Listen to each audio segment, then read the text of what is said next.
Good afternoon.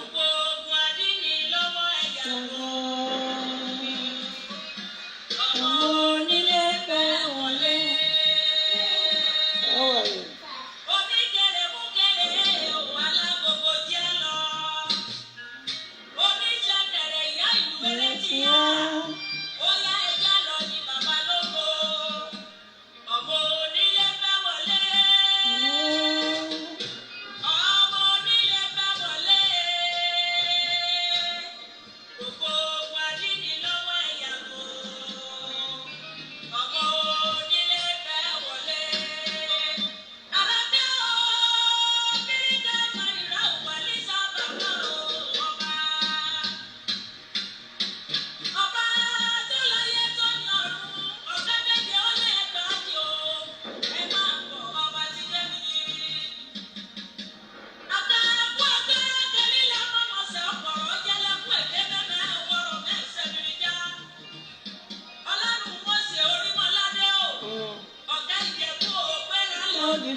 Ẹ̀ka àsán o.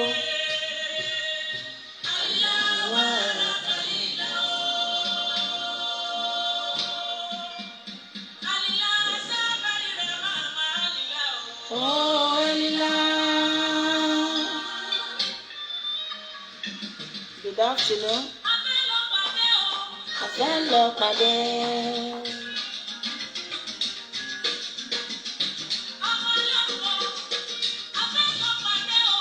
A fẹ́ lọ pàdé Orímọládé yọ. Ó parí. A fẹ́ lọ pàdé.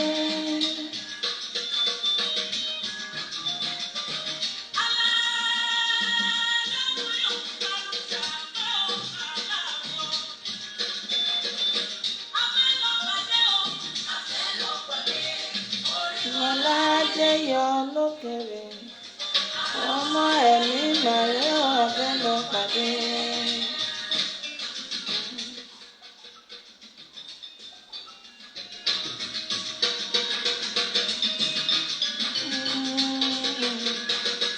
Ngala lọba iye.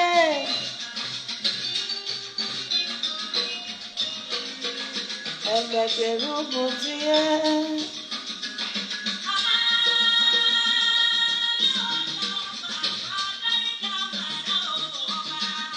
Ọba àwọn ọba.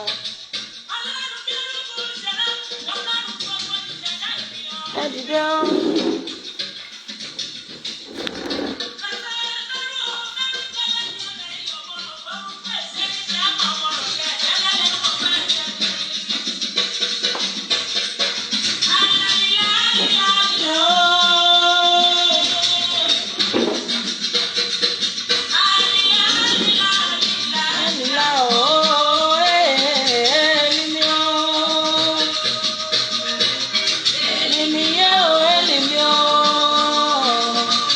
Ọlọ́sàn la ṣe o. Èlìmíyé o, èlìmí o, èmi ọmọ rẹ dé.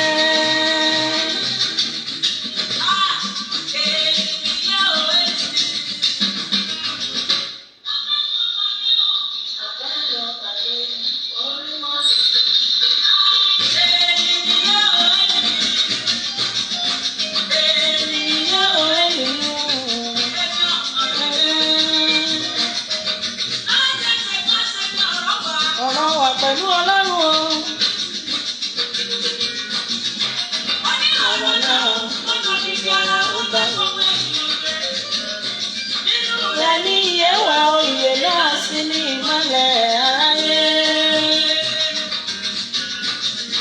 Èmi ọmọ rẹ dé o, èso mi. Èso mi, Ọlọ́run mọ́ padà lẹ́yìn mi.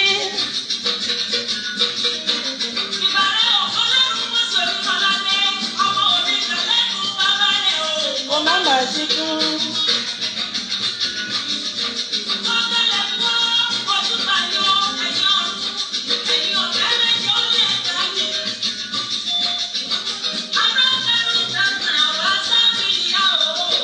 Ọba tó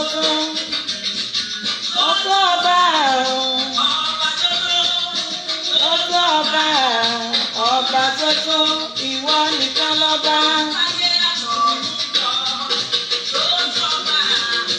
Ọba tuntun.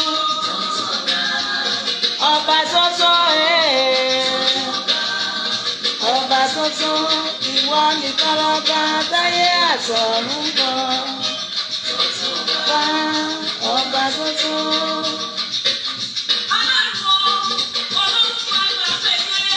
Ìwọ nìkan lọ́ba láṣẹ.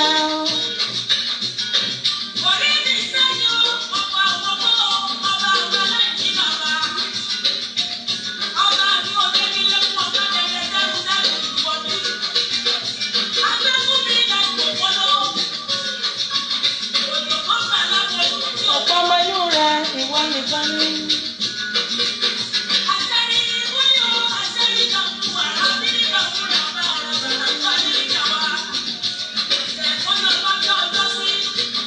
Àṣà tó fi dá ayé lójú ọ̀run yẹrẹ yẹrẹ yẹrẹ. God bless you.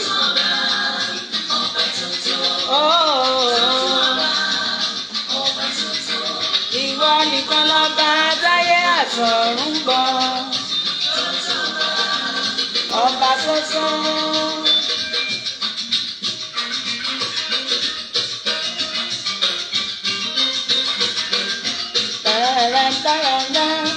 Bàbá mú mi já gbangba ògo. Kọ̀rọ̀ ògo. Ayé mi o.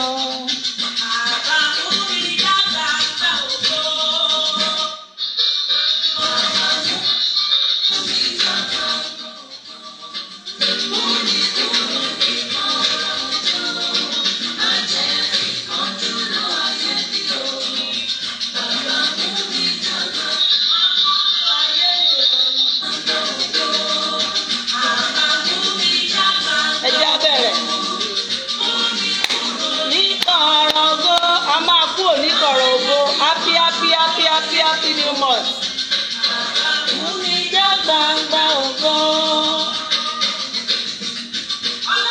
Praise the Lord. Hallelujah. Adá ògo àti ọlá padà fún yín títóbi nínú ọlá ńlá, ajàmọ́jẹ̀bi ẹni àkọ́kọ́ nínú iná ìléru.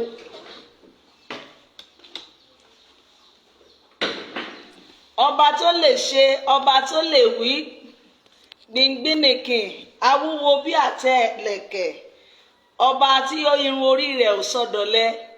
Ẹ jẹ́ kí èmi àti yín ju ọwọ́ wa sí ẹni tó láyé àti ọ̀run wípé ẹ̀mí tún rí ẹ̀mí nínú oṣù April. Ẹ jẹ́ á dúpẹ́, àti dúpẹ́ tẹ́lẹ̀ o. Ẹ jẹ́ á fi ohùn wa yẹn, ẹ jẹ́ ká kàn fi yìn wípé ayé ò tí ì gba ohùn yẹn lẹ́nu èmi àti ẹ. Ṣé wọ́n ló ń sọ̀rọ̀? Èmi ni àbí? Ẹ jẹ́ á pariwo. Mo gbàgbọ́ mi ó ṣe é gbé. Mo gbé ẹsẹ̀ mi ó ṣe é gbé. Mo lanu mi mo lè sọ̀rọ̀. Jésù Olúwa ẹ mà ṣe o bàbá. Nínú oṣù kẹrin, mo gbàgbọ́ mi ó ṣe é gbé. Mo gbé ẹsẹ̀ mi ó ṣe é gbé. Mo lanu mi mo lè sọ̀rọ̀. Jehovah yìí o, Olúwa ẹ mà ṣe o bàbá. Ọlọ́run orí mọ́ládé bàbá mi o, ọmọ àwòlà ọmọ aláàfin ọ̀run. Ọba tó pè mí tó rán mi níṣẹ́ o, àdáṣe ní ìmọ̀ ìbà ò gbọ́dọ̀ ń mọ. Ẹ ṣé lórí mi, lórí rẹ. Ọba tí ò jẹ́ kí ilé rẹ kan, ilé mi ò kan. Ẹgbẹ́ dìgbàdìgbà ó di ilé ìwòsàn. Ọba tí ò jẹ́ ó jẹ́pin tiwa. Ó yá o, mo gbápá mi, mo rí gbé. Mo gbé ẹsẹ̀ mi ó ṣe é gbé. Èmi lanu mi mo lè sọ̀rọ̀. Jehovah Olúwa ẹ mà ṣe o bàbá. Ó yá sọ wípé ẹ ò jó rí fún mi, báyé ti fẹ́ èso ẹ̀mí. Ìyáálé Mósè, ẹ ò jó rí fún mi, báyé ti fẹ́. Ọ̀tá gbètè gbèrò ká má lè jí mọ́. Ẹ ò jó rí fún mi, báyé ti fẹ́. ṣé tiẹ̀ náà ni ẹ ò jí orí fún wọn báyé ti fẹ́ àwọn olólùfẹ́ mi o ẹ jí orí fún wa báyé ti fẹ́ ọ̀tá pété pèrò ká má lè ṣí mọ́ ẹ ò jí orí fún wa báyé ti pẹ́. Ẹ ṣé o, àdúpẹ́ lọ́wọ́ Ọlọ́run tó dá wa sí dòní tó jẹ́ kẹ́mi tú ẹ̀mí rí ògo forúkọ rẹ̀. Àdúpẹ́ lọ́wọ́ Ọlọ́run tó dá ẹ̀mí wa sí dòní tó jẹ́ kẹ́mi tú ẹ̀mí rí ògo fún òru ògo fún òru ògo fún orúkọ rẹ̀. Kí Olúwa kó gbọ́ pé àtìyìn wa. Ẹ jẹ́ á tẹríba fún àdúrà. Olúwa Ọlọ́run Mósè Orímọládé, ọba àwọn ọba, títóbi nínú ọlá ńlá àjàmọ́jẹ̀bi ẹni, ẹ ṣé o. Òjì kan lùkan pa, òwò kan wò kan yè, àbá tí sọ lórí burúkú dolóríire, ọba tí sọ gbódilé, ayìnyín, ẹ tún sọ wa, ẹ mú wa làájá àti lò mẹ́ta já. Bàbá àdúpẹ́ àti lò mẹ́ta já o, bàbá àdúpẹ́ nínú oṣù méjìlá tó wà lọ́dún yìí o, àti lò mẹ́ta já o, bàbá àdúpẹ́. Ẹ mú wa gbé mẹ́ta mì ní ìṣẹ́gun. Ògo ni fún yín lókè ọ̀run, gba ọpẹ́ wa. Jehovah gba ìyìn wa. À ń lọ nínú program yìí, Ọlọ́run máa bá mi lọ. Ọ̀rọ̀ méjì mẹ́ta tá a sọ, àdúrà oṣù tuntun tí màá gbà àti bíbélì tá a máa kà, bó bá ti ń gbé tí ọ̀tún wọlé má jò gba tòsì jáde. Ẹ dì wá mú, mo sọ àsọtẹ́lẹ̀, gbọ́ ọ̀rọ̀ àṣẹ lẹ́nu mi bá a ti ń wọnú oṣù kẹrin lọ lórúkọ Jésù Kristi. Oṣù yìí ò ní rì wá mọ́lẹ̀. Oṣù kẹrin ni wọ́n pè é, ọ̀rìnrìn rẹ̀ lórúkọ Jésù kò ní rìn wá mọ́lẹ̀. Oṣù ayọ̀ ló máa jẹ́ fún èmi àti ẹ. Oṣù àánú ló máa jẹ́ fún wa. Oṣù ìgbéga ló máa jẹ́ fún wa. Gbogbo ohun tá a bá dáwọ́lé ó máa yọrí sí rere. Ó ti wọkọ̀ òní ọ̀ndì 2 nínú oṣù kẹrin. Mo sọ àsọtẹ́lẹ̀, bá a bá ti lù ú bẹ́ẹ̀ ló máa dún. Gbogbo tí èmi àti ẹ bá fọwọ́lé ó máa yọrí sí rere. Àmì rẹ ló máa jẹ́ kí n mọ̀ pé wọ́n lo ní o lórúkọ Jésù Kristi. Ọmọdé á kí wa kú oríire. Ẹ̀yin bàbá mọ̀mọ́ yìí, mo ní àgbà kí ọ kí oríire. Nínú oṣù yìí wọ́n máa celebrate èmi àti ẹ. Gbogbo ẹ̀yin ọlọ́jọ́ ìbí oṣù kẹrin, ẹ ṣọ̀pọ̀ ọdún láyé. Ọfà ikú ò ní bà wá, ìbànújẹ́ ò ní wọlé wa, ẹkún ò ní wọbẹ̀, ayé ò ní kí wa pẹ̀lẹ́ lórí ọmọ, pẹ̀lẹ́ kò ní ṣẹlẹ̀ mọ́. Àwọn tó kù máa sanjọ́ fún ọ. Ohun bẹ́ẹ̀ ó parẹ́ lórí wa. Tá a bá wá rí alágbára tó ń sáré ikú nítorí tèmi àti ẹ, mo kéde rẹ̀, mo sọ̀rọ̀ mi ò dá sọ̀rọ̀, mo kinu bọ ẹ̀jẹ̀ ọ̀dá àgùntàn. Orú ẹ̀dá bẹ́ẹ̀ ó máa gbàkú wa kú. Èmi ò fẹ́ mọrú ẹ̀dá tó jẹ́. Obìnrin ni, ọkùnrin ni, ọmọdé àgbàlagbà ni, ẹni tó ń sáré ikú lórí èmi àti ẹ ó máa gbàkú wa kú. Oṣù yìí oṣù ayọ̀ ló máa jẹ́ fún wa. Oṣù àánú ló máa jẹ́. Oṣù ìgbéga ló máa jẹ́. Àdáwọ́lé èmi àti ẹ máa yọrí sí rere. A ò ní màmú bó rere. Gbogbo ọmọ Séráfù lápapọ̀, ẹ̀mí ìfẹ́ ìṣọ̀kan kọ́ Ọlọ́run kó gbé wọ̀ wá. Ẹ̀mí àṣìṣe àìgbọ́ràn Ọlọ́run kó mú kúrò láàrin wa. Ògo ni fún Ọlọ́run lókè ọ̀run. Nàìjíríà gba àlàáfíà, ìlú Èkó gba àlàáfíà, orílẹ̀-èdè gbogbo tá a wà kó gba àlàáfíà, ayé mi àti yín kó gba àlàáfíà, ilé Mósè Orímọládé kó gba àlàáfíà. Bẹ́ẹ̀ ló máa rí. Iṣẹ́ rẹ máa gba àlàáfíà, ayé mi àti ẹ máa wà ní àlàáfíà. Ó ti rí bẹ́ẹ̀, kò yí padà. Kristi Olúwa wa. Àmín, àmín, àmín lórúkọ Jésù Kristi. Praise the Lord. Hallelujah. Praise the living Jesus. A ti mú àdúrà kúrò ń bẹ̀ nìyẹn. Èmi àti yín máa rógo oṣù yìí lóṣù yìí ó máa dára fún wa. Mo kí wa wípé happy new month. Ṣé dáadáa ni mo bá wa. Ìwòyí èsì làjọ ń jó. Ìwòyí èsì làjọ ń jó. Mo dúpẹ́ Olúwa, ilẹ̀ ò gbé mi mì o. Ìwòyí èsì làjọ ń jó. Ìwòyí èsì lèmi àti yín ti rí ọjọ́ òní gbẹ̀yìn. A dúpẹ́ wípé ó tún ṣojú wa. A tún máa rí àmọ́dún lórúkọ Jésù Kristi. Kí ni nǹkan àkọ́kọ́ tí mo fẹ́ sọ? Áàpù tí mo máa ń lò yẹn, òun kọ́ ni mo lò. N bá pèsè àwọn nǹkan yẹn síbẹ̀, ṣùgbọ́n direct ni mo lò. Mo gbé ìwé ìlànà Séráfù síta wípé torí àwọn tó ń wọ́ kiri. Mo kọ́kọ́ sọ̀rọ̀ níjẹ́ ọjọ́ Monday wípé kí ni ìdí tá a fi máa ń wọ́ kiri gan?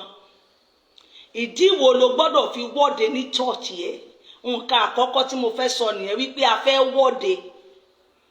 Kí ni ìdí tí èèyàn fi ń wọ́de? Pé a fẹ́ ṣe ìhìnrere o, àbí èmi mọ̀ wípé torí ìhìnrere lènìyàn ṣe máa ń wọ́de. Kí ni àwa ṣe ń wọ́de nínú kérúbù àti séráfù? Ìgbà mélòó là ń wọ́de? Ìbéèrè tí mo bi gbogbo àwọn ọmọ séráfù nìyẹn nílé Mósè. Ìgbà mélòó gan ló yẹ ká máa wọ́de nínú ẹgbẹ́ mímọ́ kérúbù àti séráfù tí bàbá Mósè fìlànà rẹ̀ lẹ̀? Yàtọ̀ sí àdáwọ́bá, ẹgbẹ́ mi ṣe léyìí, èmi náà kọ́pì wọn. Bàbá màmá, mo láyọ̀ láti sọ fún wa wípé ìhìnrere Kristi lènìyàn máa ń wọ́de fún. Ìhìnrere Kristi, o fẹ́ lọ polongo ìhìnrere Jésù. Òun ni pọ́pọ̀sì tó o gbọ́dọ̀ fi kúrò ní chọ́ọ̀chì. Tẹ́ ẹ gbọ́dọ̀ fi ní a fẹ́ lọ ṣèwọ́de. Ìwọ́de ta ni o? A fẹ́ lọ ṣe ìhìnrere, a fẹ́ lọ jèrè ọkàn wọnú agbo, a fẹ́ lọ fi ẹsẹ̀ àwọn tó wà níta múlẹ̀ wọlé wá, àwọn àgùntàn tí ò tí ì gbọ́rọ̀ Jésù rí, a fẹ́ pè wọ́n wá.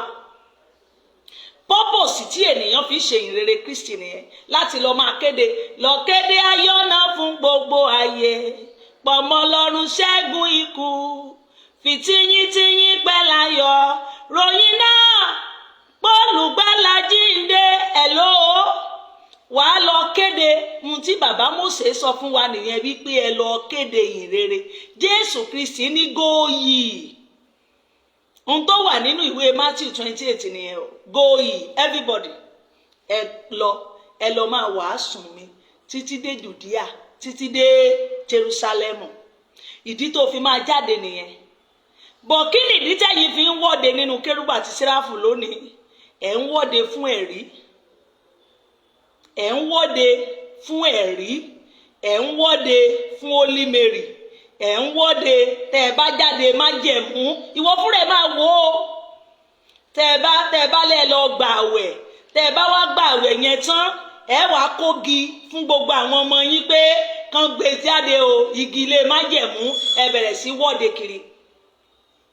Nínú ìwọ́de tẹ́ ń wọ́de yẹn lọ, ìkílẹ̀ máa ń pariwo nígbà tẹ́ bá ń wọ́de lọ.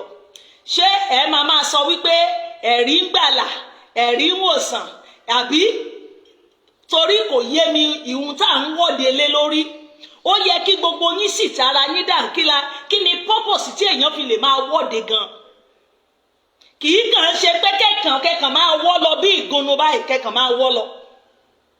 Ó gbọ́dọ̀ ní pọ́pọ̀sì wípé o gbọ́dọ̀ máa sọ̀rọ̀ lẹ́nu.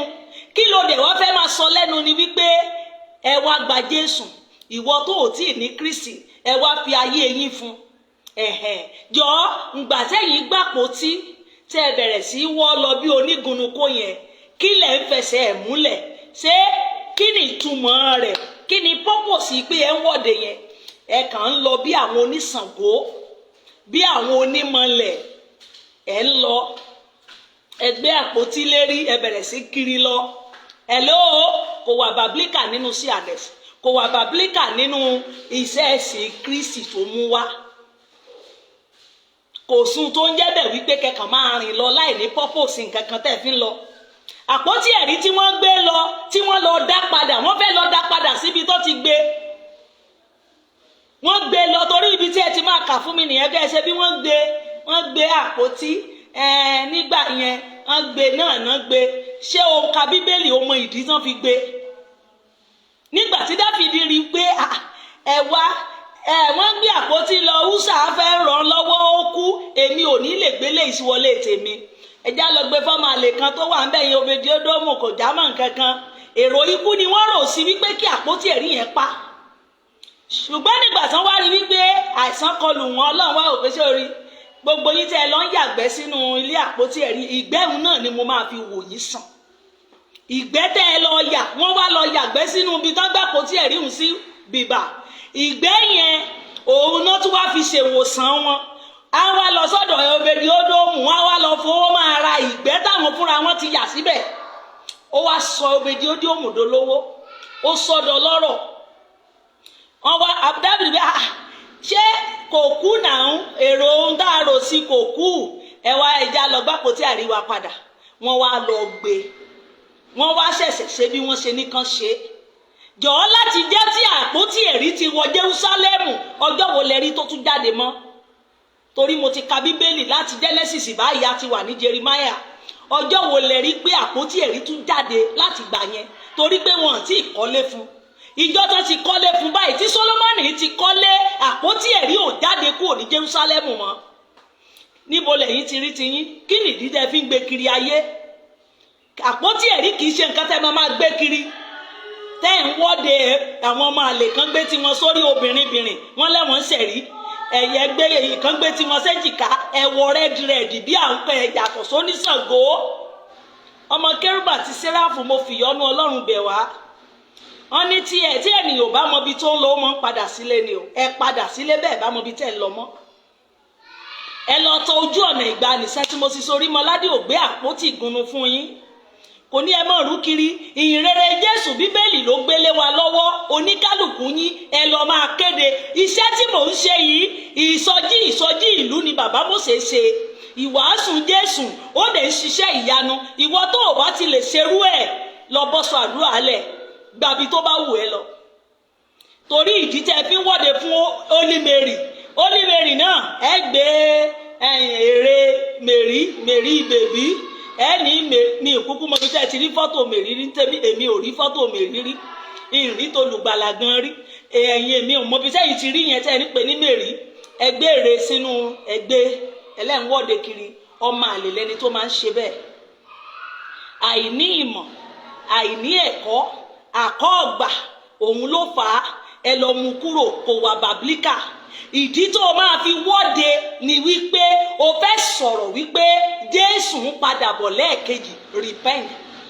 everybody repent ó ń padà bọ̀ kò ní pẹ́ dé mọ́ jọ nígbà tẹ́ ń gbé Holy Mary lọ kí lẹ́ ń sọ torí kò yé mi ṣé ẹ máa sọ fún wọn wípé Holy Mary ló gbàlà o abiyamọ o ó bí Jésù o ta ni ò mọ̀ ṣé òun náà ní ká máa worship ẹ lọ mú pálapàla yẹn kúrò nínú ìsìn wa wọn ń wọ́de fún Holy Mary wọn ń wọ́de fún pé ogòkè má jẹ̀mú ò wá gbà àwẹ̀ ta ló rán ẹ náà àwẹ̀ gbà ṣé bí wọ́n fúnra ẹ ló jókòó wípé o fẹ́ bọ́lọ́run pàdé o fẹ́ gbà àwẹ̀ o fẹ́ ṣe má jẹ̀mú kí ló kan àwa nínú Séráfù mo béèrè kí ni ó fi kàn wá wípé o gbà àwẹ̀ má jẹ̀mú tí ìbá ṣe ọgbọ́n àti jẹ ọgbọ́n àti kówó mi ó lọ gbàwẹ̀ nìyẹn kí ló kan igi baba ńlá méjìlá wípé kán máa gbé jáde fún ẹ torí pé o gbàwẹ̀ torí pé o lọ gbàwẹ̀ o dá májẹ̀mú ta ni ò gbàwẹ̀ sí àwọn aláṣọ ara tán kúrò nínú yín ìgbà tán ti rí rándanràndan tẹ̀ ń ṣe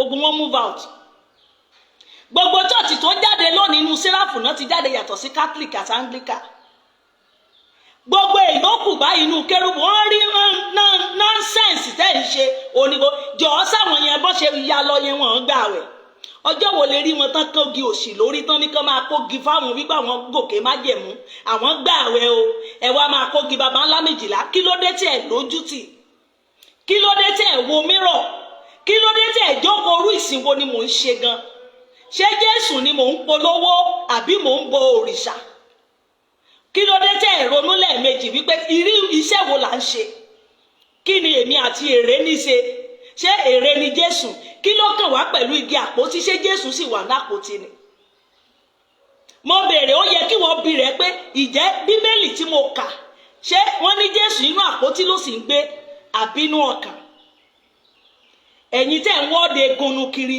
ẹ lọ mú kú o bẹ́ẹ̀ náà ni Holy Michael wọn kì í wọ́de fún Holy Michael ẹni tó bá lọ wo owó mi mo gbé kinní kan jáde níjẹta àbánà mo ní báyìí ni wọ́n ṣe ohun tó wà nínú ìwé ìlànà Kérúbù àti Séráfù láti Ìkàrẹ́ ìwọ tó o bá fẹ́ rà á góòtù Kàrẹ́ bọ̀ nínú àwọn yẹn béèrè wípé màmá báwo la ṣe lè rí ìwé yẹn rà ṣe rí tọwọ́ mi yìí òun rèé tọwọ́ mi rèé mo ti ní lẹ́yìn ìgbà tá bá ka Bíbélì ìwé orin ló kàn ìwé orin ni mo fẹ́ treat after ìwé orin ló máa kan ìwé yìí ṣùgbọ́n ìwé yìí torí àwọn kan ń béèrè wípé àwọn fẹ́ èmi máa lọ wá ṣe púpọ̀ kó tó já tán lọ́wọ́ mi kò tí ì jábà ẹ̀yìn ẹ̀ kọ́bà nìkan ló kàn yọ kúrò màá wá nìkan lọ ṣe gbogbo ọmọ sẹ́ráfù tó bá fẹ́ ìwé ìlànà kérúbù àti sẹ́ráfù tó ò bá lágbára láti lọ Ìkàrẹ́ wàá bá lọ́wọ́ mi tó bá wà lẹ́kọ̀ọ́ or whatever ibi tí o bá wà tó bá sọ wọ́n máa dispatch ẹ̀ or ká gbé rán mọ́tò ó ṣàmàdọ́dọ̀ ẹ̀ tó bá dẹ̀ jẹ́ Ìkàrẹ́ náà ló lọ straight go to Ìkàrẹ́ o máa rí ìwé ìlànà kérúbù àti sẹ́ráfù béèrè wípé ìwé ìlànà kérúbù àti sẹ́ráfù dà òun náà ló máa rà ẹ̀ló ìwé tí wọ́n gbélẹ̀ fún wa mo yá fún yín báyìí ni wọ́n ṣe ń ṣe ètò ìlànà Holy Michael o ìsìn Holy Michael kò sí ìwọ́de níbẹ̀ in fact kò sásọ rẹ́ẹ̀dì níbẹ̀ nínú tó wà nínú ìwé yìí kò nídìí wípé o pàwọ̀dà wípé o fẹ́ ṣe àjọ̀dún Holy Michael torí ẹ fẹ́ kàn ṣèrántí ni kì í ṣe nǹkan tó jẹ́ bàbàrà kankan bẹ́ẹ̀ yìí ṣe mú ibi tí ẹ ti rí bàbàrà yìí gan I don't know mo mọ̀ pé ẹ gbójo fáìná ni ẹ gbójo fáìná ohun tó yẹ ká mú ní bàbàrà òun gangan ni òní báyìí tá a fẹ́ lọ jẹ oúnjẹ alẹ́ Olúwa òun gangan ló wà nínú Bíbélì wípé ẹ máa ṣe èyí ní ìrántí mi òní gan ló yẹ kí gbogbo ọmọ sẹ́ráfù báyìí ká tò wípé a fẹ́ máa ṣèyí gan nírántí a fẹ́ wá máa wọ́de bí ìgúnnu kiri òru òní ni oúnjẹ alẹ́ Olúwa ọjọ́ ọdún gangan ni oúnjẹ alẹ́ Olúwa torí ọjọ́ ìrántí ni ókè kí ni ó yẹ ká máa ṣe Palm Sunday o gbọ́dọ̀ wọ́de ìgbà yẹn lógun kẹ́tẹ́kẹ́tẹ́ wọ kí ni o Jerusalem Hosanna fọmọ Dáfídì a máa ṣe ọjọ́ Easter gangan òun ló yẹ kí gbogbo wa pàdé ní TBS tẹ́ máa ń lọ yẹn èyí tẹ́yìn fi ń ṣe Holy Michael ní TBS yẹn ọjọ́ Sunday ló yẹ kó bọ́ sí Sunday Easter ló yẹ kí gbogbo wa máa pàdé ní TBS ẹ̀yin bàbá olórí sẹ́ráfù tẹ́ wà ń bẹ̀ nísìn bàbá mi àlògbó ẹ lọ tú orientation ìsìn yẹn ṣe kì í ṣe bẹ́ẹ̀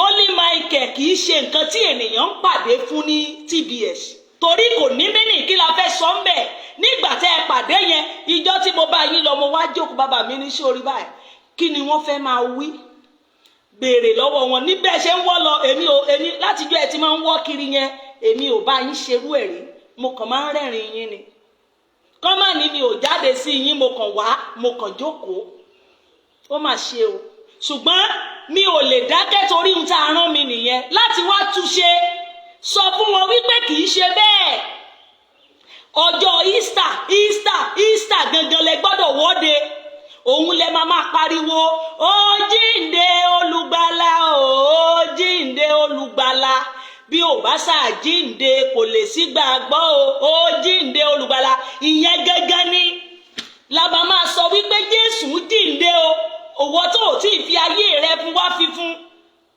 kì í ṣe Holy Michael ìgbà tẹ́ ń wọ́de bí ìsọ̀nù yẹn lọ kí lẹ ń wí lọ ẹ kàn ń jó lọ máa jó lọ mò ń wẹ̀yìn rẹ gbogbo yín ẹ̀ wá kó sí rẹ́dìrẹ́dì ńgbà tí mo rí ìwé yìí tí mo sọ fún yín yàtọ̀ sí ìwé ẹni tó rán mi wá mo sọ fún ọ wípé ohun tí ẹ̀yin ò mọ̀ mo mọ̀ jù yín lọ mo kàn lè jọmọdé lójú ẹ̀ ẹni tó rán mi wá ń sọ gbogbo rẹ̀ fún mi èmi ò fún wọn ní rẹ́ẹ̀dì lọ́jọ́ Holy Michael èmi ò mọbi tán ti rí aṣọ white ni mo gé sílẹ̀ fún wọn ẹ̀yin fúnra yín lẹ́ẹ̀kan kírètì wípé rẹ́ẹ̀dì ni Holy Michael ìdá rẹ̀ ẹ̀yin fúnra yín lẹ lọ mú àṣà yẹn kì í ṣe ọwọ́ ṣẹ́ tí mo ṣe sórí mọ́ládé ẹ̀yin fúnra yín lẹ lọ dásà wípé ká máa wọ rẹ́ẹ̀dì kò sí nínú ìlànà kérúbù àti sẹ́ráfù pé rẹ́ẹ̀dì ní kẹfí máa ṣe àjọ̀dún Holy Michael ìdẹ̀rẹ̀ wọ́n fi jẹ́ balógun yín wípé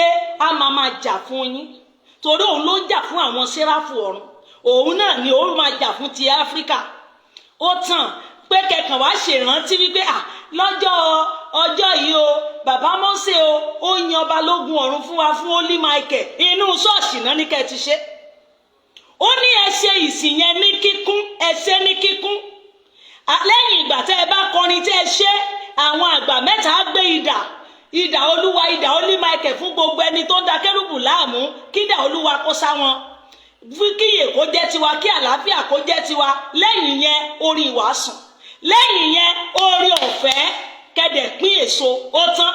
Bó ṣe ń ṣètì ó ní Michael nìyẹn. Inú chọ́ọ̀chì ni ó wà nínú ìwé yìí. Ìwọ tó o bá fẹ́, mo ti post ẹ̀ sórí wọ́ọ̀ mi, lọ kà á mbẹ̀, mo ti dọ́ra ya bẹ̀. Ìwé yìí mo sì máa mú lẹ́kùnrẹ́rẹ́ wá, ṣùgbọ́n ìwé ìkọ́ bíbélì là ń kà ń sìn. A dẹ̀ sì máa treat ìwé orin Séráfù, áńtà ìwé orin la máa kàn wé yìí. Bọ̀ ìwọ̀nba yẹn wọn kì í wọ́de fún Holy Michael.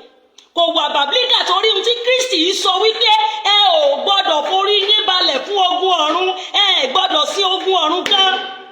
Saint Moses Orímọládé òde pàṣẹ fún yín wípé ẹ máa forí balẹ̀ fún Holy Michael. Kí ló dé tẹ́ fẹ́ jẹ́ kí ìsìn bàbá Mósè di nǹkan ìtìjú àti ìríra lójú gbogbo ayé, lójú gbogbo àwọn tó ti ka bíbélì? Wọ́n fi yín rẹ́rìn wípé àwọn aláìmọ̀kan, wípé ẹ̀ ń sin òrìṣà. Kí ló dé tẹ́ fẹ́ tọ̀ ní iṣẹ́ rere tí bàbá Mósè fi sílẹ̀ di nǹkan tí ò jámọ́ kankan? Ibo ló kọ́ sí wípé kẹ́ máa wọ rẹ́ẹ̀dì fún? Kò sí nínú ìwé yìí bí ẹ wọ rẹ́ẹ̀dì fún. Aṣọ yín ẹ wọ white yín kẹsẹ̀sìn. Inú ṣọ́ọ̀ṣì dẹ̀ ni gbogbo ìsìn yẹn ò ju aago 9 sí aago 10. Àwọn kẹ bẹ̀rẹ̀ ní aago 10, aago 12, aago 12 sí aago 3 kóníkálùkù máa relé ẹ̀. Èso náà dẹ̀ fi ń ṣe. Kì í ṣe bẹ́ẹ̀ àwọn ọmọ àlè kan ọjọ́ yẹn lẹ lọ pa ẹran. Ẹ pa ẹran báyìí, ẹ tẹ̀jẹ̀ ẹ lẹ̀, ẹ ní káwọn èèyàn wá máa tẹ̀ ẹ́. Níbo lo ti rí jàre? Torí kò yé mi. Ẹnì káwọn èèyàn máa fẹ̀jẹ̀ kán máa tẹ̀jẹ̀ pé Michael o idà rẹ̀ kì í kanlẹ̀ kó má kẹ̀jẹ̀. No, kò sí nínú ìlànà sí àmẹ́sì. Èso ló wà nínú ìwé ìtàn ní kẹfì ṣiṣẹ́ Holy Michael. Èso pé àwọn èèyàn tó wá kánmọ̀kàn lọ lọ́wọ́ òfo náà ni o. Ká múnú ara wa dùn léso yẹn o, kì í ṣe pé dídán. Báyìí ẹ bá wà léso tó ò ṣèso kò lé nǹkan kan. O lè má fún wọn léso kó dàkú gbalí ẹ lọ. Ṣùgbọ́n wípé àwọn èèyàn tó wá pé kankan ti ẹ̀rí nǹkan jẹ, wọ́n lè fẹ́ bírèkì ọbúyọ wà nú àwẹ̀ kán dẹ̀ fún wọn léso. Báyìí ibo lẹ ti rí ìwọ́de o? Ṣé bí ìwé ìlànà tó so gbogbo Séráfù pọ̀ rí? Ó máa dáa fún yín àǹtí mi o. Ìwé ìlànà tó so gbogbo Séráfù dé níbo lẹ ti rí ìwọ́de? Ẹ wá ń jẹ́ kán máa fojú àbùkù wo kérúbù wípé àmọ́ ń tà ń ṣe. Gẹ́gẹ́ ẹ̀yin ọmọ àlè yìí sílẹ̀ mọ́ ń tà ń ṣe. Ohun tó bà Áfíríkà yìí jẹ́, tó bà wá jẹ́ ní Yorùbá ni wípé ẹ yìí kàwé. Tán bá ṣèwé lẹ̀ fún yín, kò sí ẹni tó máa kà nínú yín. Ohun tẹ́ ẹ bá fojú rí báyìí lẹ rí. Ṣùgbọ́n bẹ́ẹ̀ ìwé kan rèé ẹ wá lọ kà. Mo mọ̀ wípé ìdajì yín ò ka ìwé yìí, torí tó bá jẹ́ pé ẹ kà á, àwọn ọ̀jọ̀gbọ́n nínú kérúbù tí wọ́n kà á, ohun tó wà nínú ìwé yìí náà ń mẹ́ǹtẹ́ lọ. Òun náà ṣiṣẹ́ lé lórí lọ. Torí mo rí n tó wà nínú ìwé yìí àti àwọn ìsìn wa the same thing. Àwọn kọ̀ọ̀kan wà níbẹ̀ tó jẹ́ the same thing. Òun ló pa gbogbo wa pọ̀. Àwọn tó kà á nìyẹn. Ṣùgbọ́n àwọn tí ò kà á ẹ lè mọ̀. Tó o bá nídìí ìwé yìí, lágbára Ọlọ́run Mósè Orímọládé, Ọlọ́run á bùkún mi. Màá lọ ilé Mósè, á lọ ṣe. Ẹ rí ìwé ìtàn bàbá Mósè wà, ìwọ tó o bá fẹ́. Ṣé o wá tún rí ìwé ìlànà? À máa ṣe. Àṣẹ tó máa pọ̀ gan. Wàá wá jókòó tí ìwọ fúnra ẹ̀ kó ka ibo ni ìsìn àwọn rándanràndán wà níbẹ̀. Ìwọ fúnra ẹ̀ wàá mú jáde pé kò sí ìsìn nọ́ńsẹ̀sì ńbẹ̀. Gbogbo tó wà nínú ìwé yìí kò yàtọ̀ sí Bíbélì. Kò yàtọ̀ sí ìlànà Bíbélì. Gbogbo tó bá bá níbi ìwà rí nínú Bíbélì. Èmi ò mọ bí tẹ́ ẹ ti rí tiyín o. Àti ẹ̀yin jú mi, iṣẹ́ ìránṣẹ́ yín ò ní dojúrú. Ẹ ní tàjògbé sájò. Èmi ò mọ bí tẹ́ ẹ ti rí tiyín o. Èmi ò mọ bí tẹ́ ẹ ti rí náà dẹ̀nàdán tẹ́ ń wọ́ kiri. Bàbá kan kọ síbẹ̀ fún mi wípé màmá ibo ló wà nínú Bíbélì wípé ká máa sin Holy Michael, ká máa ṣàjọ̀dún ẹ̀. Ṣé ó wà ńbẹ̀? Ìrántí là ń ṣe. Kò sí nínú Bíbélì wípé ká ṣàjọ̀dún Holy Michael. Bẹ́ẹ̀ni, èsì ńbẹ̀ wípé ṣùgbọ́n mo kàn sọ fún wípé ẹni tó bá wà nínú ìlànà kérúbù àti Séráfù ló lè yé. Kò lè yí ọ̀gbẹ̀rì kan ò lè mọ̀. Àwa ọmọ Séráfù la mọ̀ wípé a rí ogún rere jẹ. Wọ́n fi balógun, wọ́n sọ pé balógun wa o Michael ni. Ìrántí sì náà ní ẹ ṣe. Ẹ̀yin báyìí lẹ fún àwọn bọ̀dá yẹn lórí ọ̀fẹ́ pé ní kí ló dé tẹ́ sọra yín lóní Ṣàngó. Ọmọ Séráfù kò lẹ́tọ̀ọ́ láti máa wọ́ kiri fún Holy Michael. A kì í wọ́de fún Holy Michael. Ẹ lọ stop ẹ̀. Kò pọn dandan wípé kò tọ̀nù aṣọ ẹ sí rẹ́ẹ̀dì lọ́jọ́ Holy Michael.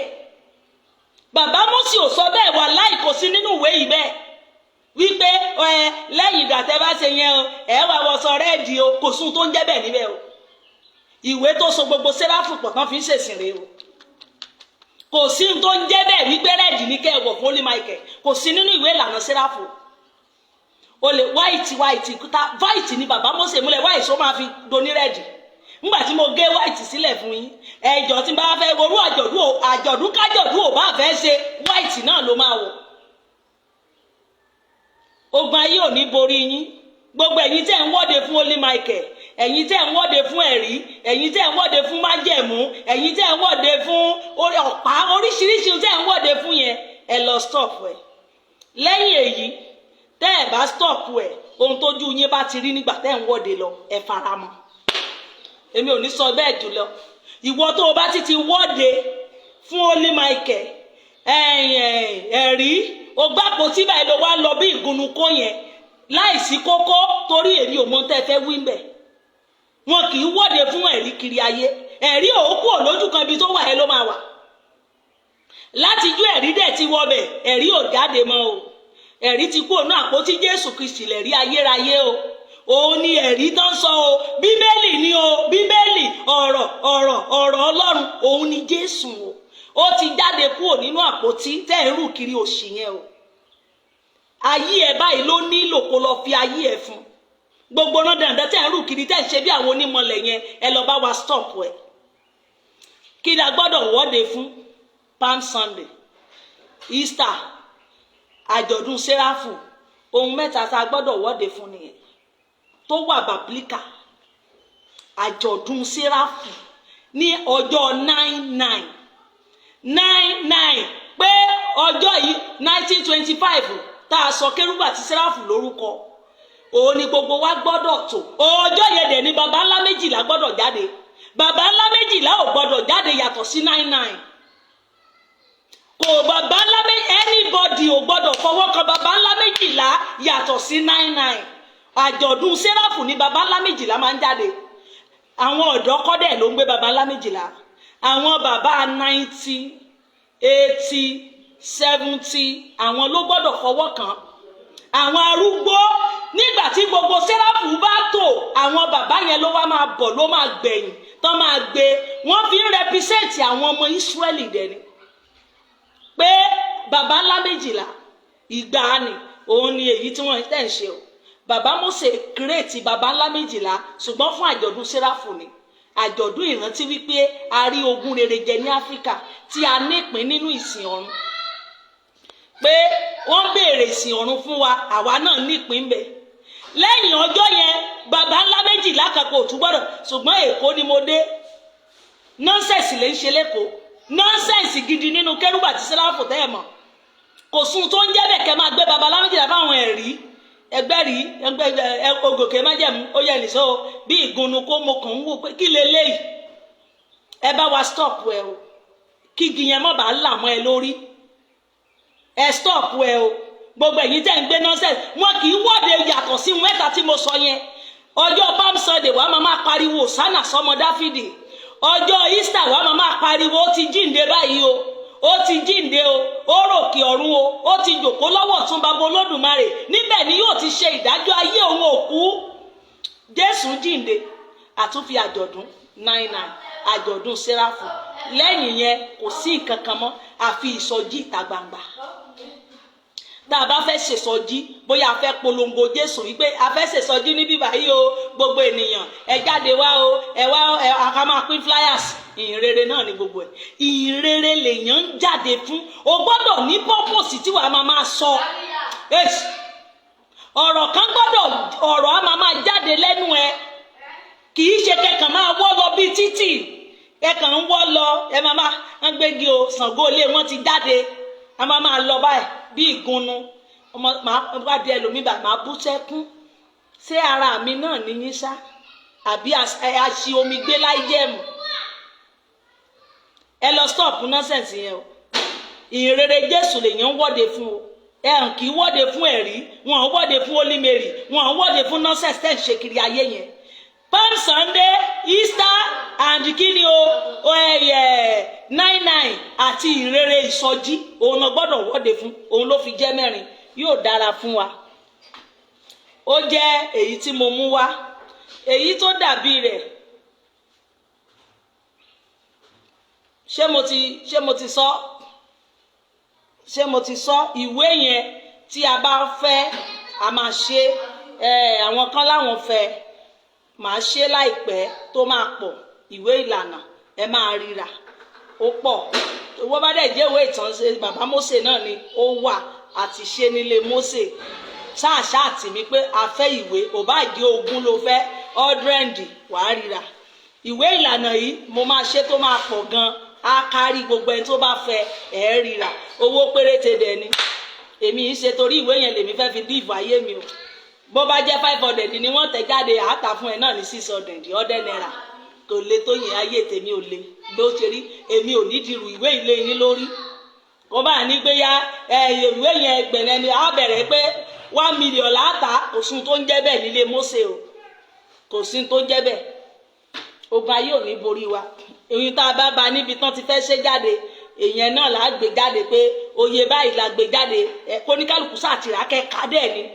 Kì í ṣe gbàtẹ́ àìmọye ẹni tó ní ìwé yìí dání ṣùgbọ́n wọn kà á. Wọn mọ tó wà nínú ẹ̀, wọn kà wọn lò ó.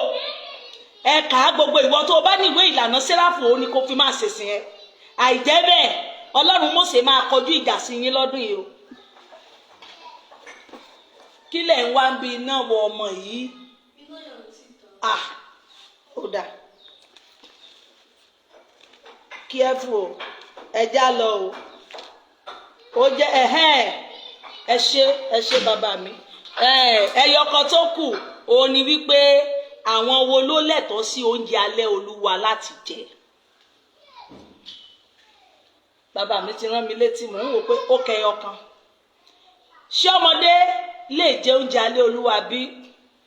Ọmọ 10 years, ọmọ 5 years, ọmọ 6 years, 7, 11, 12, 15.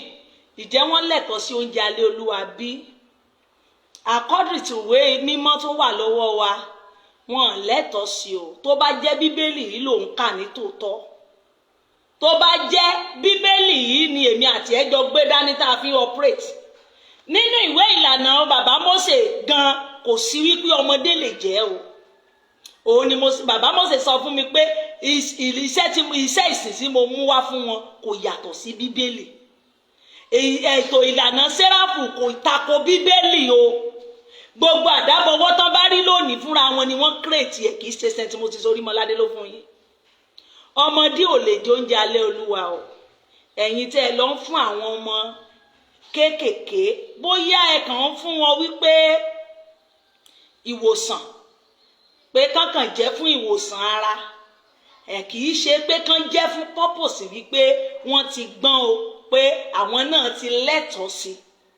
A kàn lè jù sẹ́nu ọmọ kékeré pé jẹ́ torí mo rò bí bóyá tẹ́ ń ṣe nìyẹn láti pé bóyá ó láìsàn kan lára ọdọọdún dẹ̀ ni ìwọ náà jẹ́.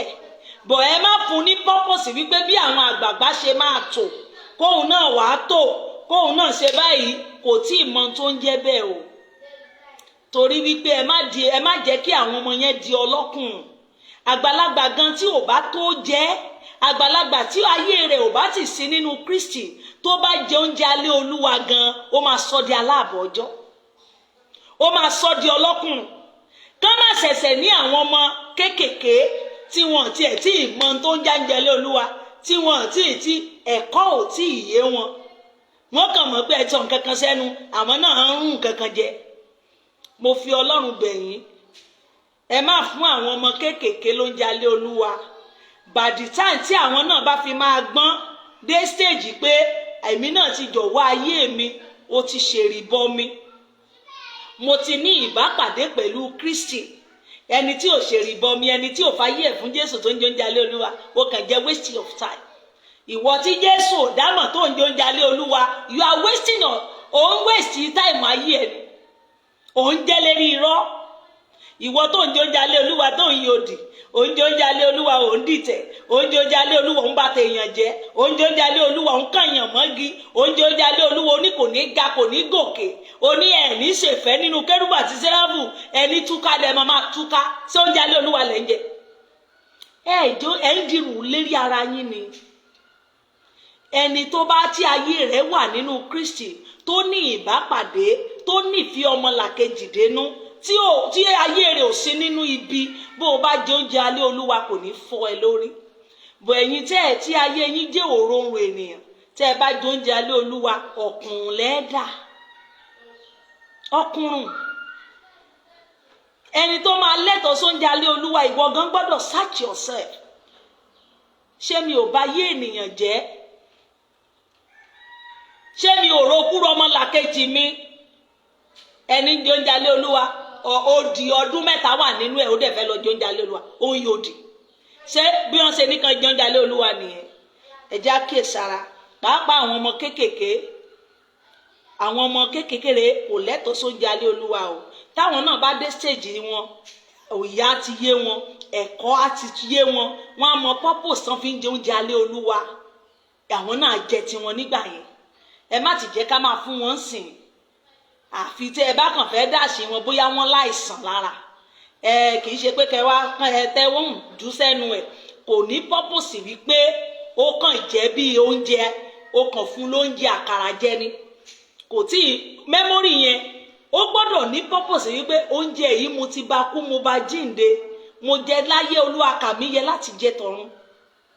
mo tún ìsúnmọ́ Kristi, mo súnmọ́ ẹ sí láti tú èrò inú ẹ pa. ṣùgbọ́n kí ni oúnjẹ alẹ́ olúwa yẹn gan, kí ni iṣẹ́ tó ń ṣe? ó ń wòsàn. bí ọ̀fà bá wà nínú ayé ènìyàn, bó bá jẹ oúnjẹ alẹ́ olúwa, ọ̀fà yẹn máa jáde, á sọdá láìlágbára.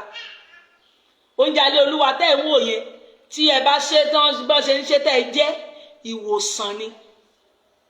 bọ̀ a gbọ́dọ̀ wá torí bí ẹ̀ ká máa misuse ẹ̀. ẹ jẹ́ ká ṣe tọ̀wọ̀tọ̀wọ̀. gbogbo ala máa múra láìpẹ́ nìsín, a máa lọ. gbogbo ẹni tó ti bà tiẹ̀ jẹ́, gbogbo ẹni tó ti yàn lódì, ṣé wàá lọ túbá kó tó tún lọ jẹ̀ràn mọ́ràn? ẹni tó ti lóòní kí mọ́, lọ túbá. ẹni tó ti mórúkọ rẹ̀ lọ wípé àfi kó kú, ṣé wàá lọ túbá kó tó lọ jẹ oúnjẹ alẹ́ olúwa? kó mọ̀ jẹ́ pé ìwọ gan òun ẹni ìwọ fúnra ẹ̀ ló gbàkú ẹ̀ kú. àní gbàkú oníkúkú, àní kúkú yà. ẹ jẹ́ ká ronú pìnwàdà. gbogbo àwọn nǹkan tá à ń ṣe, ohun tó yẹ ká ṣe gangan àṣe. a gbọ́dọ̀ níbàápàdé pẹ̀lú Kristi. ayé wa gbọ́dọ̀ ti wà nínú ẹ̀ tán. tó o bá jẹ oúnjẹ alẹ́ olúwa, o ò sí jẹ. bọ̀ tó o bá jẹ oúnjẹ alẹ́ olúwa, táyé rẹ kún fún ẹ̀ṣẹ̀, yóò kàn ń jẹrọ, o tún jẹ́ fún ọ̀kùnrùn ni. ogun ayé ò ní borí wa o. God bless you. I love you all. ẹ jẹ́ ká máa lọ bíbélì wa báyìí. èmi ò ní pẹ́ lórí láìfù yìí o, torí èmi náà ń lọ jẹ tèmi o. aago 4 ti lù. ẹ já sáré mú díẹ̀. bó bá jẹ́ 3 la lè rí kà, ẹ jẹ́ àkàkà máa sá lọ.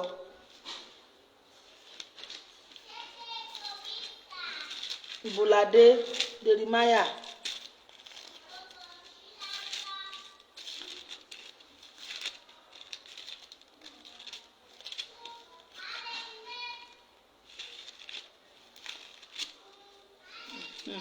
a wà ní Jeremiah 31, ibẹ̀ la dé.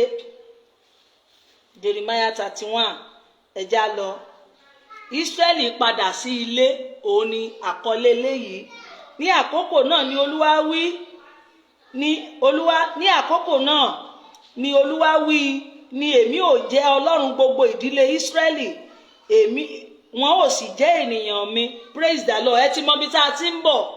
wọ́n ti ta wọ́n nù. Olúwa fi wọ́n lé ọwọ́ Nebukadnesari lọ́wọ́. ó ní 70 years náà fi máa jìyà yẹn, torí pé wọ́n gba ti Ọlọ́run mọ́. wọ́n kọ Ọlọ́run sílẹ̀, wọ́n lọ ń forí balẹ̀ fún òòṣà. Olúwa wá yan ogun tì wọ́n fúnra rẹ̀, ló lọ invite Nebukadnesari kó pọ́n wọn lójú. ó dẹ̀ ní 70 ọjọ́ ni ọdún 70 years náà fi máa jẹ́. ó wá ń sọ wípé báyìí màá mú wọn padà sílé. ó ìpadà sílé wọn. òun á jí Ọlọ́run wa, àwa náà máa jẹ́ kí ni o, ènìyàn rẹ̀. let's go. Báyìí ni Olúwa wí, ènìyàn tí ó sálà lọ́wọ́ idà rí oore ọ̀fẹ́ ní aginjù, àní Ísírẹ́lì, nígbà tí èmi lọ láti mú un lọ sí ìsinmi rẹ̀. Olúwa ti fi ara rẹ̀ hàn fún mi láti òkèèrè pé nítòótọ́ èmi ò fi ìfẹ́ ẹni ayérayé fẹ́ ọ. Nítorí náà ni èmi ti ṣe pa oore ọ̀fẹ́ mi mọ́ fún ọ.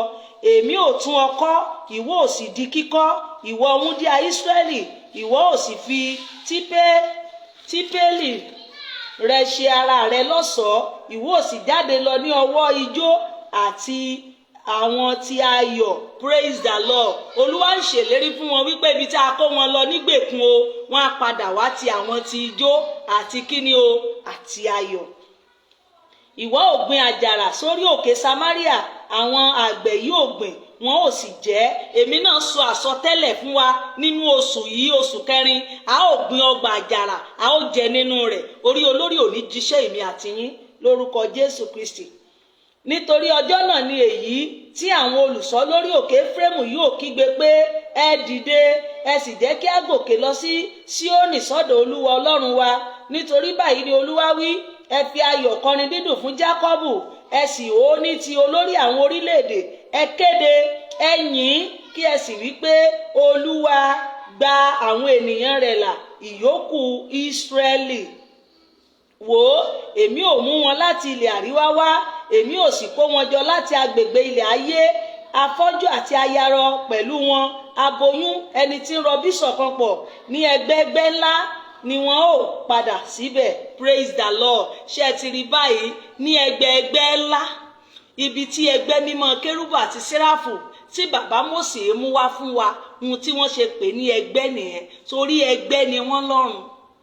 Ẹgbẹ́ ni wọ́n, ẹgbẹ́ ní ẹgbẹẹgbẹ́ ńlá. Praise the Lord. Ìdí tá a fi ń jẹ́ ẹgbẹ́, ẹlòmíì kò yá ìjà ní ẹgbẹẹgbẹ́ ni wọ́n níbẹ̀. Ẹgbẹ́ lọ́run ni wọ́n, ẹgbẹẹgbẹ́. Praise the Lord. Wọ́n ò wá pẹ̀lú ẹkún, pẹ̀lú àdúrà ni èmi ò sì ṣe amọ̀nà wọn. Èmi ò sì mú wọn rìn lẹ́bàá odò omi ní ọ̀nà ganran, wọn kì yóò sì kọsẹ̀ nínú rẹ̀. Nítorí èmi jẹ́ bàbá fún Ísírẹ́lì, Éfrémù ni àkọ́bí mi. Ẹ gbọ́ ọ̀rọ̀ Olúwa, ẹ̀yin orílẹ̀-èdè, ẹ sì sọ nínú erékùṣù òkèèrè, kí ẹ sì wí pé ẹni tí ó tú Ísírẹ́lì ká yóò kó o jọ. Gbọ́ ọ̀rọ̀ àṣẹ lẹ́nu èmi náà, ẹni tó tú ẹ ká, ẹni tó mú ẹ lọ bí tó wà yẹn, wàá padà sílé rẹ láyọ̀ àti àlàáfíà. Ikú wọn ní fi rántí rẹ, ò ní sọ ẹ̀mí rẹ nù ní ìrìn àjò lórúkọ Jésù Kristi. Yóò sì pa á mọ́ gẹ́gẹ́ bí olùṣọ́ àgùntàn agbo ẹran rẹ̀, nítorí Olúwa ti tú Jákọ́bù sílẹ̀, ó sì rà á padà ní ọwọ́ àwọn tí ó ní agbára jù lọ. Ọlọ́run máa ra èmi àti ẹ padà lọ́wọ́ àwọn alágbára tó jù ọ́ lọ. Ẹni bá lòun fẹ́ pọ́n ẹ lójú, Ọlọ́run máa gba agbára sọnù lọ́wọ́ wọn, ó máa rà ọ́ padà lórúkọ Jésù Kristi. Wọn ò wá, wọn ò sì kọrin ní ibi gíga Síónì, wọn ò sì jùmọ̀ lọ síbi oore Olúwa, àní fún àlìkámà àti fún ọtí wáìnì àti fún òróró àti fún ẹgbọrọ agbo ẹran àti ọwọ́ ẹran. Ọkàn wọn yóò sì dàbí ọgbà tí a bomirin, wọn kì yóò sì káàánú mọ́ rárá. Mo kéde rẹ̀, èmi àti ẹ náà, a ò ní mọ ìbànújẹ́ mọ́ rárá, a ò ní mọ ẹkún.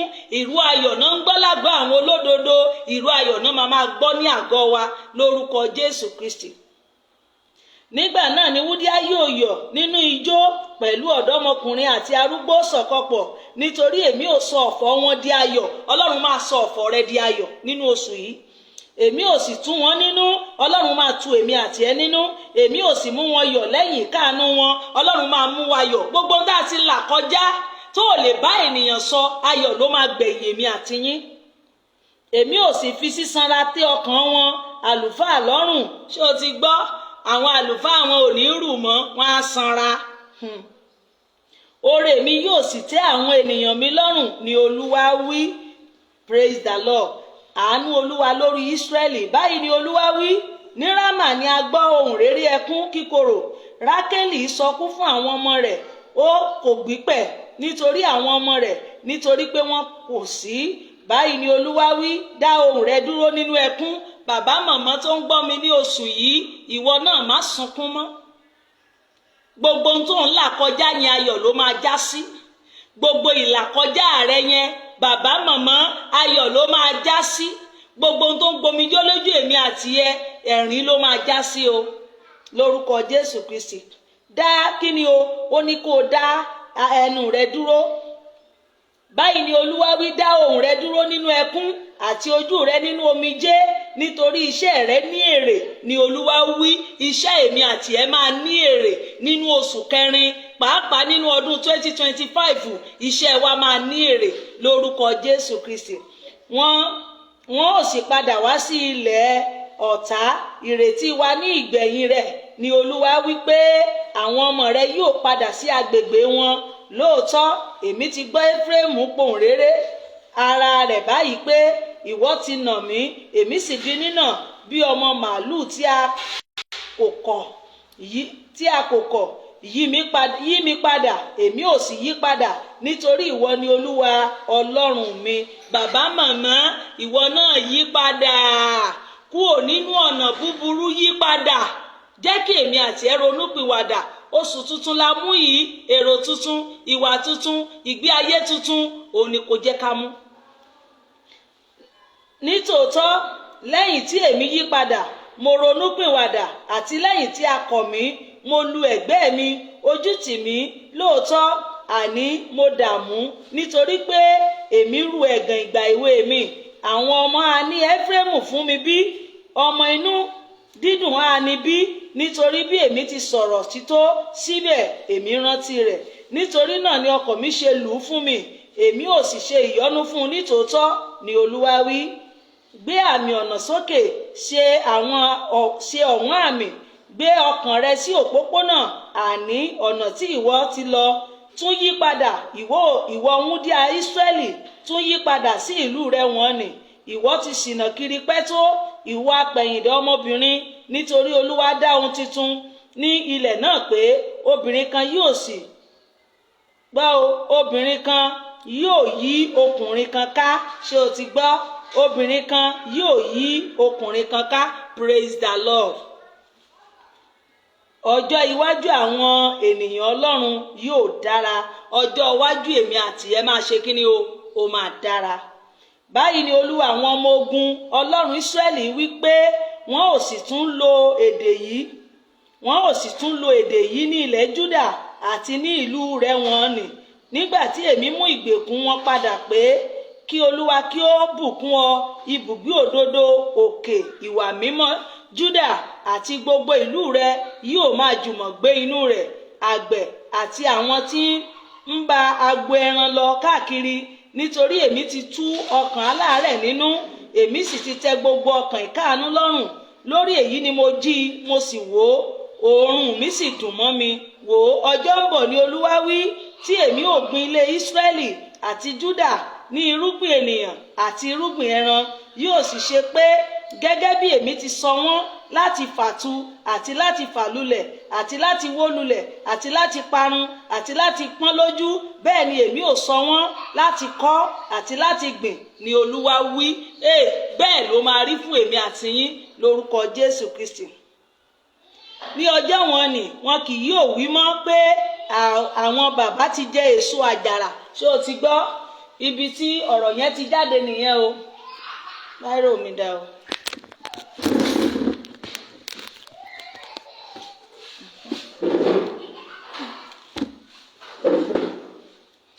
Ṣé ẹ ti gbọ́? Wọn ò ní sọ èdè yẹn mọ́ wípé àwọn bàbá wa jẹ èso àjàrà eyín kan mọ́ o. Gbọ́ ní ọjọ́ wọn ni wọn kì yóò wí mọ́ pé àwọn bàbá jẹ èso àjàrà ìpọ́n, eyín sì ti ń kan àwọn ọmọ, ṣùgbọ́n olúkúlùkù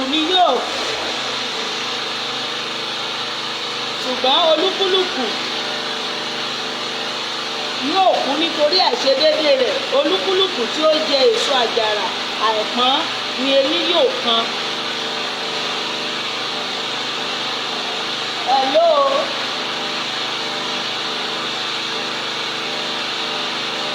Praise the Lord. Mi rò bẹ́ẹ̀ lè gbọ́ mi mọ́ o. ṣé ń gbọ́ mi? Ẹ sọ pé ń gbọ́ tẹ́ bá ń gbọ́ mi, ẹ jọ̀ọ́.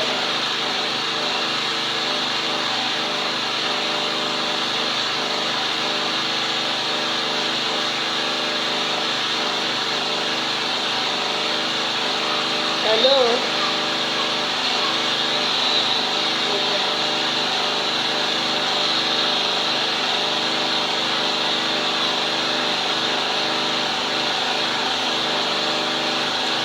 Praise the Lord.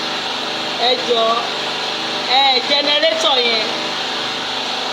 generator yẹn ó ń dún, a lè gbọ́ mọ́. Màmá máa pariwo ni, tó bá di Monday lágbára Ọlọ́run a máa pàdé.